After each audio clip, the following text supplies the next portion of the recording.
नमस्कार, मैं हूं प्रेमाराम परियार और आप देख रहे हैं पीआरपी न्यूज। पूर्व सांसद पीपी चौधरी पहुंचे रामधाम राम चौकी, ट्रस्ट ने किया स्वागत। रामधाम राम चौकी में बन रहे सुखरामदास जी महाराज के भव्य मंदिर के मॉडल का अवलोकन किया। बताया गया है कि राम मंदिर की तरह ही इस मंदिर का आर्किटेक्ट बनाया गया है और इसका काम निर्माणाधीन है। संत चरणदास जी महाराज ने जानकारी देते हुए बताया है कि अनंत श्री सुखरामदास जी महाराज के इस मंदिर का एरिया 51,000 स्क्वायर फीट के अंदर निर्माणाधीन है।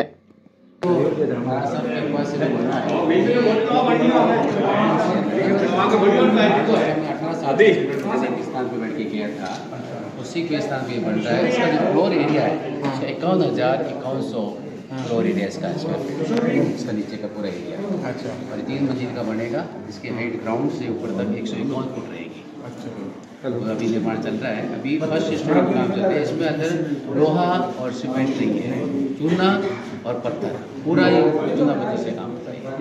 और हिंदुस्तान की अच्छी से अच्छी जो कार्विंग शिल्प कला जो है वो यहाँ पे देखने को मिलेगी। जब हमारा स्थान बनना चालू हुआ था उससे पहले अयोध्या का निर्माण चालू हो गया था, लेकिन कार्विंग जब आप देखेंगे वो अयोध्या से भी यहाँ पे ज़्यादा बढ़ के बना कराएंगे। अयोध्या राम मंदिर जी को आर्किटेक्ट संपूर्ण है वो यहाँ के गए दादाजी वो काम लेवल से आया और आप देख रहे हैं, आपको बता रहे हैं वो मंदिर में काफ़ी आपने सीमेंट जी बने तो वो नक्शा के बनी।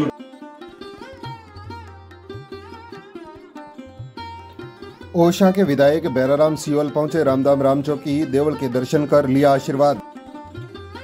धर्मसभा में पहुंचने पर पीपी चौधरी एवं बैराराम सियोल ने नागरिकों से हाथ जोड़ किया अभिवादन स्वीकार।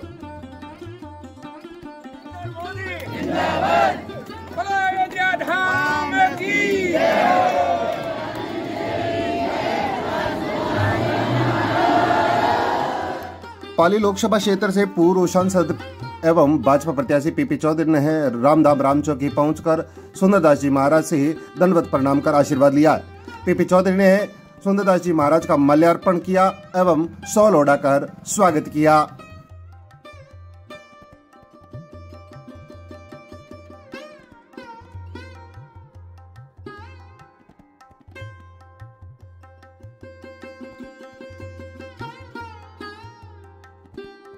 वहीं ओशा विधायक बैराराम सियोल ने भी सुंदरदास जी महाराज का पुष्प एवं शॉल ओढ़ाकर स्वागत कर आशीर्वाद लिया है।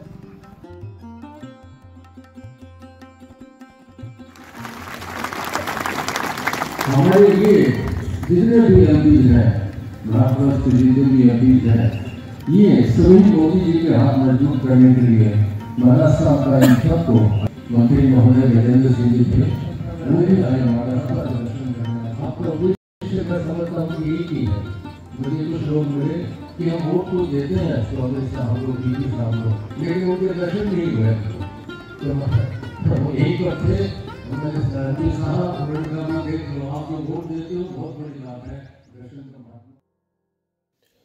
ओशा विधायक बैराराम सियोल ने धर्मसभा को संबोधित करते हुए बताया है कि असल में देश में 2014 को आज़ादी प्राप्त हुई है, जब देश के प्रथम सेवक नरेंद्र मोदी बने। मोदी ने देश और दुनिया में भारत का मान सम्मान एवं प्रतिष्ठा को ऊंचा किया है तथा इतना मजबूत देश को गृह मंत्री मिला है जिसने सर्जिकल स्ट्राइक कर पाकिस्तान को धूल चटाई। वहीं देश में है विपक्ष की पार्टी कांग्रेस ने है देश के अंदर एक देश दो नियम, एक देश दो तिरंगे, एक देश दो चिन्ह के आधार पर राजनीति कर रही है। जो गृह मंत्री है वो कितना मजबूत होगा, लोकसभा के अंदर खड़ा होकर सीना तान कर शेर की भांति दौड़ता है और ये कहता है पीओके भी हमारा है, वो भी हम लेके रहेंगे, उसके लिए चाहे खून की नदियां मारनी पड़े। इतना मजबूत गृह मंत्री मैंने देश में पहली बार देखा मेरे भाइयों। इतनी मजबूती के साथ कोई भी देश की जो है पार्लियामेंट के अंदर नहीं बोल पाए। भाइयों, ये राम मंदिर की बात करें, आज हम पवित्र स्थान पर खड़े, इस स्थान पर भी एक भव्य और दिव्य मंदिर बन रहा है। जो 22 जनवरी को जो राम जी के मंदिर का इस भारत की जनता को जो समर्पित किया देश के प्रधानमंत्री जी ने, आपने देखा होगा वो 22 जनवरी का भी दिन, हमने तो 1-1.5 साल पहले ही शुभकामनाएं दी थी। आज पूरे आपके लोकसभा क्षेत्र में आपका आधा से ज्यादा काम पहले नजर आने वाला, और इस जगह भी भव्य और दिव्य जो मंदिर बन रहा है उसकी भी शुभकामनाएं मेरी आपको कि यहाँ भी भव्य और दिव्य मंदिर बने। 550 सालों की लड़ाई थी और एक झटके के अंदर सब ठीक हो। चाहे लखनऊ और आपके यूपी की ज्ञानवापी का मामला हो, जो हमारे देश में एक तुष्टिकरण की नीति चल रही थी। हम हिंदुस्तान के अंदर भी अपने आप को पराया समझते थे। आज आप और हम अपना आप पे गर्व करते हैं। और भाइयों में आपको एक चीज कहना चाहूंगा, आप छोटी मोटी बातों को छोड़ देना। मेरा आपसे नम्र निवेदन रहेगा, हो सकता है घराराम ने कभी फोन नहीं उठाया, हो सकता प्रकाश जी ने फोन नहीं उठाया, हो सकता है कभी 24 साल में फोन नहीं उठाया होगा, कोई छोटी सी कोई टुबेल का कोई काम बताया होगा, नहीं होगा, कोई छोटी सी सड़क थी वो नहीं हो। भाइयों, आप अफगानिस्तान और पाकिस्तान का हाल देखें, वहां उनकी बहन बेटियां सुरक्षित नहीं है। भाइयों, आज भारत के अंदर पूरा कानून का राज है। आप अपनी छोटी मोटी कोई मांग को लेकर नाराजगी हो तो वो इस चुनाव में आपको नहीं निकालना चाहिए। इस चुनाव में पूरी ताकत के साथ अपने कमल के फूल के बटन को दबाकर आदरणीय नरेंद्र भाई मोदी जी को जिता के भेजना है। यहां से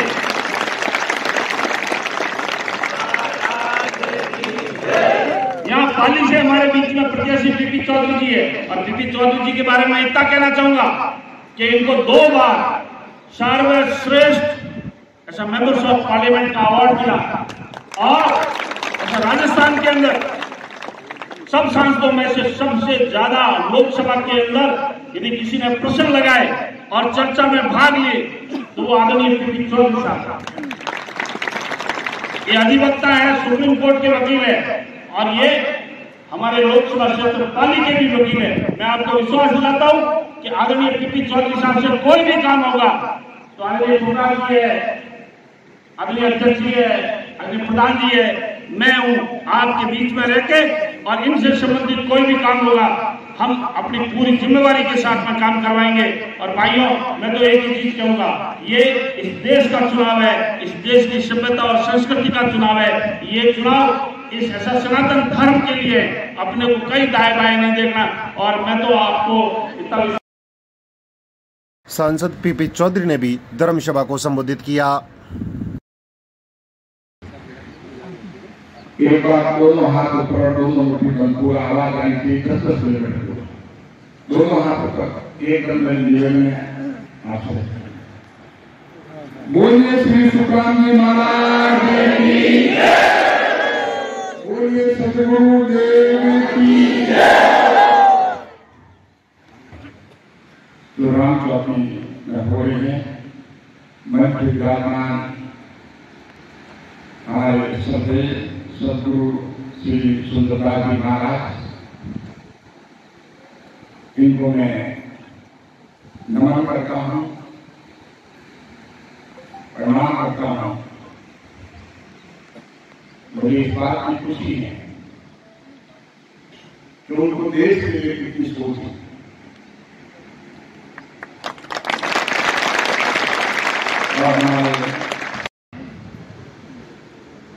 मैं यहाँ करके बहुत गर्व हुआ, जैसे महाराज श्री का हमेशा आशीर्वाद रहता है, लेकिन ये खुद के आना, ये पार्टी के लिए नहीं, आप खुद के मन में बात करना, ये देश के लिए हमारी घोषित की थी। महाराज इसका योगदान है, और हमें इतिहास के पन्ने खोल के लेते करीब 800 साल तक हमारे ऊपर मुगलों का था और 150 साल तक अंग्रेजों का था। आज 5 साल राज करना कोई आसान काम नहीं, लेकिन हम सोच सकते हैं कि हम कितने कमजोर थे, हमारे शासक कितने कमजोर थे, बाहर से आकर के हमारे पे इतना लंबा राज किया। लेकिन हमारे साधु संतों को इस बात के लिए हम धन्यवाद देते हैं कि उन्होंने हमारी संस्कृति को, हमारे आध्यात्म को खत्म नहीं होने दिया। उन्होंने हमारी शिक्षा खत्म कर दी हो, अंग्रेजों ने शिक्षा खत्म कर दी है, अर्थव्यवस्था हमारी चौपट कर दी है, कृषि हमारी चौपट कर दी है। लेकिन हमारे संतों ने आध्यात्म को खत्म नहीं होने दिया। हमारे खून के कण कण में उस आध्यात्म को जिंदा रखने का अगर काम किया है, हमारे संतों ने किया है। मैं इसी क्रम में महाराज जी को बहुत बहुत धन्यवाद दूंगा कि ये काम जो है देश के आध्यात्म के लिए करते हैं, आप देश को मजबूत करने के लिए करते हैं कि आज देश की सीमाएं जो है वो सुरक्षित अगर है तो मैं बता दूं प्रधानमंत्री मोदी की वजह से। देश का पूरे विश्व में अगर नाम है, अगर पूरे विश्व में अगर भारत की पहचान कर रही है, मैं आपको भारत के साथ कह सकता हूं 1000 साल के बाद अगर भारत की पहचान हुई है तो नरेंद्र मोदी जी के द्वारा किए गए कार्यक्रम। तो ऐसे ही हमारे महाराज श्री साथ नहीं होगा, एक किसी व्यक्ति के साथ नहीं, आप विचारधारा के साथ, आप देश के साथ, देश के भविष्य के साथ, हमारे आने वाली पीढ़ी के साथ आप देश को मजबूत करना चाहते हैं कि देश मजबूत बने और हमारे बहन बेटियों की इज्जत जो है वो बहन बेटियां सुरक्षित रहे, हमारे भाई लोग सुरक्षित रहे, अमन दें, हमारे शांति दें। तो ये सारा का सारा काम है आपकी सोच जो है दूरदर्शी, इसी का ही आधार है। ये कोई व्यक्ति के साथ ये विचार करता है, देश को जो आगे ले जाना चाहता है। हम देखते लंबे समय अंग्रेज चले गए, भले हमारे लोग विचारधारा हुई थी। पहली बार हम देख रहे हैं जो 10 साल में विचारधारा कर दी। आप देखेंगे भगवान राम 1528 हमारे देश में 1528 से 500 साल तक टेंट में विराजमान रहे। हमारे देश में मंदिर नहीं बना सकते, लेकिन लोगों ने कई पार्टियों ने इसका विरोध किया कि मंदिर अगर बन गया तो ये हो जाएगा, वो हो जाएगा। सर्वोच्च न्यायालय से सालों से फैसला नहीं होने दिया, 40 साल लगे, 50 साल। लेकिन मोदी जी के नेतृत्व में फैसला भी हुआ, शिलान्यास भी हुआ और उसका लोकार्पण भी हुआ। एक ऐतिहासिक है, बात एक मंदिर की नहीं, बात देश की आस्था की। हम भगवान राम हमारे कण कण में है, हमारे खून के कण कण में है। हम जब भी बात करते हैं, अगर हम बोलचाल में बात करते हैं कि इसका राम निकल गया, जब भी बात करते हैं राम नाम की बात करते हैं, हमारे आदर्श, तो पहली बात हम महसूस कर रहे हैं कि हमारे आदर्श करती है। और मैं महाराज श्री को पुनः बहुत बहुत धन्यवाद देता हूं। और आपका पूरा सनातन धर्म, पूरा हिंदू धर्म, पूरा देश आपकी विचारधाराओं का ऋणी रहेगा और आने वाली स्थितियां याद करेगी कि ऐसे मामले में जहां देश की बात है, जहां धर्म की बात है, आप आगे आइए और एक पार्टी का नहीं, एक विचारधारा का सपोर्ट कर रहे हैं। इसलिए मैं आपको बहुत बहुत धन्यवाद देता हूँ, मैं धन्यवाद देता हूँ। मुझे बहुत खुशी हुई कि ऐसे पवित्र नेता, ऐसी तपों को मैं आकर के, क्योंकि मंदिर क्या करता है, मुझे लगता है हजारों साल पहले ये भूमि तपोभूमि है, हजारों ऋषि मुनियों ने आगे यहाँ पर उन्होंने उनकी कर्म नहीं होगी। कई जाकर करके ईश्वर हमें कहता कि यहाँ मंदिर बनना चाहिए, तो इस तपोभूमि पे आकर करके मैं खुद आके अपने आप को धन्य महसूस करता हूँ। और मैं पुनः आप सभी से मुझे निवेदन करने की जरूरत नहीं, जो राम जी के आए हैं उन्हीं को जनता आज जो है माहौल है पूरे देश वो माहौल सिर्फ और सिर्फ मोदी जी को लाना है। और सबसे बड़ी बात आप देखेंगे, मोदी जी कोई यहाँ पर किसी अपने परिवार को आगे बढ़ाने के लिए नहीं, किसी व्यक्ति को आगे बढ़ाने के लिए नहीं, सिर्फ और सिर्फ उनकी सोच है वो देश को आगे बढ़ाने की। क्योंकि मैं तो ये कह सकता, दावा कर सकता, मैं तो उनके बहुत ही करीबी से मैं तो उनके इमीडिएट पड़ोसी भी हूँ, बिल्कुल एकदम हमारे दीवार। इतना मुझे मैंने देखा कि ऐसा कर ईश्वर ने देश को दिया है। और सिर्फ हम तो छुट्टी भी लेते, लेकिन 10 साल में कभी उन्होंने ये नहीं कहा कि आज मैं छुट्टी ले रहा हूँ, आज मेरी तबियत खराब है। ये एक ईश्वरी शक्ति है। इन्हीं शब्दों के साथ मैं आपको बहुत बहुत धन्यवाद देता हूँ। आप लोग इतने सारे बधाई और पूरे एक टीम के रूप में इतने देश राम भक्ति भी देश पर, तो आपको बहुत बहुत धन्यवाद। और बाबा श्री के चरणों में मैं नमन करता हूँ कि बाबा श्री आपके विचार का पूरा देश याद रखेगा। आपके देश को मजबूत करने के लिए, देश को शिक्षा प्रदान करने के लिए जो आप आगे बढ़ा रहे हैं, बहुत बहुत धन्यवाद। जय हिंद, जय भारत।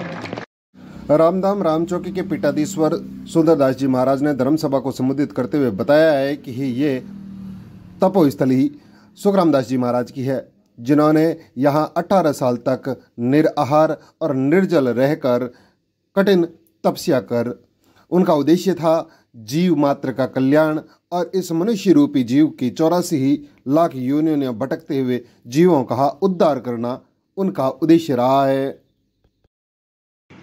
ये स्वभाव में जो भी आपके जनप्रतिनिधि और प्रत्यक्ष जो है आपके संसद भवन के श्री चौधरी जी और एमएलए दयाराम जी और आपके पार्षद जो हैं वो जो भी आपके जनप्रतिनिधि क्या छोटे हो सकते हैं वो यहाँ पे आए हैं,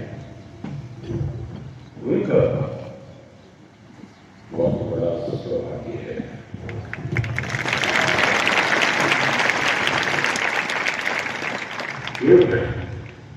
क्यों है तो आगे इसलिए कि आज वो आपको भाषण देंगे, ये बात नहीं है। सौभाग्य ये है, ये महात्माओं की तरफ होनी चाहिए। और इस भूमि पे बहुत से लोगों को शायद ज्ञान मालूम नहीं होगा। यहाँ पे हमारे जो सुख सम्राट सदगुरु सुखराम जी महाराज साहब थे, उन्होंने 18 वर्ष इस निर्जन छोटी सी पहाड़ी पर विराजमान होकर निर्जल निराहार, निर्जल और निराहार बिना अन्न और जल के 18 वर्ष बैठ करके एकाग्रचित सेवन किया, दिन और रात।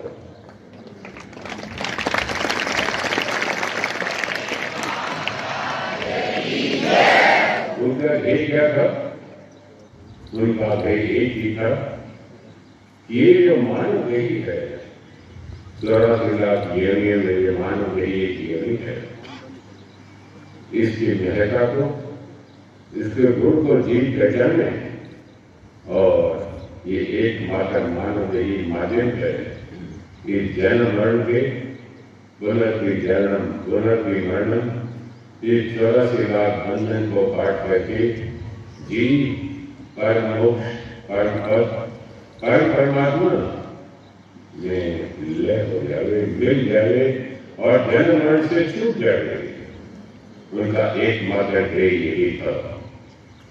और जितने भी साधुसंत हो गए हैं, उनका एक ही था ध्येय उद्देश्य, इस देश और मानव देही को सफल किया जाए और अनमोल देही के अंदर परमात्मा जो है, आत्मा में परमात्मा